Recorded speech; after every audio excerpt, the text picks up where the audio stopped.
The HASANDEDE wine looks at grapes from Acertico to Zinfandel, and right now we're up to the letter H. H. We've been doing this for nearly a year and we're only up to H. I didn't even do one for E. We've got to pick things up a little bit. So today we're looking at H, like I say, and I've picked out a Turkish grape by the name of HASANDEDE. Hello and welcome to the Grape Explorer, where we celebrate the world of wine. On this channel we do wine education, product reviews and lots of tastings, so if you're interested in wine, consider subscribing.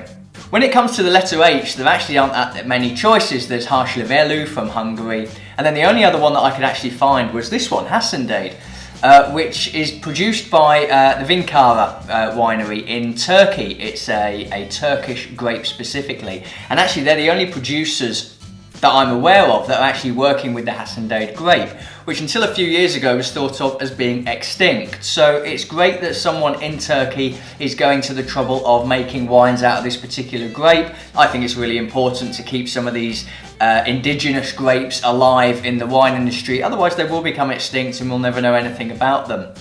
I really don't know a lot about HASANDEDE at all, I'm happy to admit that. I tried to Google it a couple of times and really came up with some limited results. So I'm really approaching this wine completely blindly and we'll be going through a full tasting of it. All I can say is the Vinkara winery is in Ankara in Turkey. Other than that, I really don't know a great deal about it. This is their 2017, its alcohol by volume is 13%, it describes itself as a white dry wine, wine of Turkey, produced and bottled in the Vinkara winery and then imported by the Wine Society here in the UK. So let's go through a full tasting of this particular one. Can't wait to get into this as I'm trying this for the very first time. In the glass, the wine is a kind of pale gold in colour. There are some gold reflections on this one as well. Actually really nice in the glass, I have to say. Aroma intensity then. Kind of medium plus aroma intensity. There's quite a lot going on in this particular one, so let's see what aromas we can actually pick up on.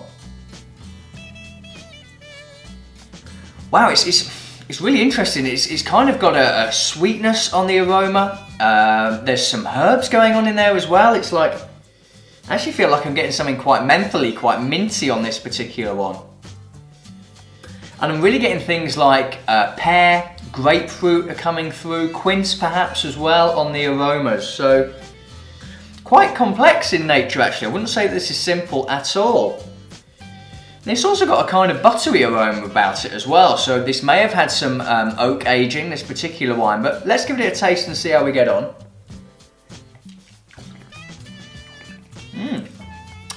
Totally forgot my spitting bucket today. Apologies, so I'm just going to drink it.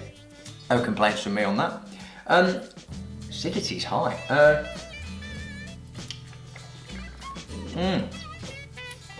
Really tasty. It's got real bite about it. It's got acidity, high acidity I would say. It's really made my mouth water. Lots of grapefruit on the palate. I'm also getting some of that pear as well. But it is quite soft and it feels quite full-bodied as well. I think I said the alcohol was 13%. To me the alcohol feels quite medium. Acidity is high. Body is medium plus. Length is good. It's kind of medium plus as well. Great finish to it. Really refreshing, this particular wine.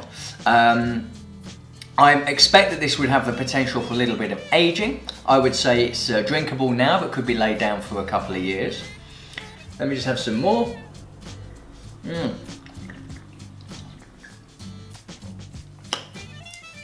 Yeah, those fruit characteristics really come through. Like I say, it's all citrus fruit here. Considering Turkey is such a hot country, they've done a great job to retain the acidity. And it's those acidic citrus flavours and green fruit flavours that are coming through on this one. I get lemon, lime, I get some pear, I'm getting that grapefruit on the finish. Lots of great things going on in the glass with this one.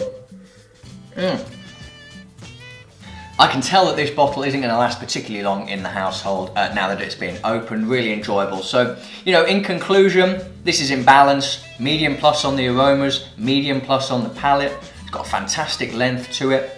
It is intense. You know, those flavours are really hanging around. Really pronounced almost in terms of the flavours that are coming through.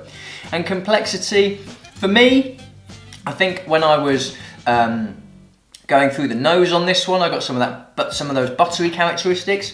For me, when it comes to the palate, it's very much fruit driven. It's all fruit. It's all about the green and the citrus fruits. So complexity probably not as complex, but overall I would say that this wine is very good. This is the 2017. I'm going to get some more of this stuff, I imagine, and I'd look forward to seeing what other vintages do as well. So absolutely wonderful, highly recommended. It cost less than £10, so fantastic value for money as well. And I always take that into consideration when I'm looking at a wine, the kind of cost to enjoyment ratio. Really good, top drawer stuff from Turkey on this one, so congratulations to Vinkara, and well done to the Wine Society for bringing this one to the UK. But especially well done to the vineyard for keeping this indigenous grape alive, keeping it alive and well, and producing it, and long may they produce it for many more years to come. So over to you. Any other grapes you can think of beginning with H, and have you tried HASANDEDE, and if so, what did you think? Let me know in the comments section below. I'm the Grape Explorer. I look forward to seeing you again soon. Cheers.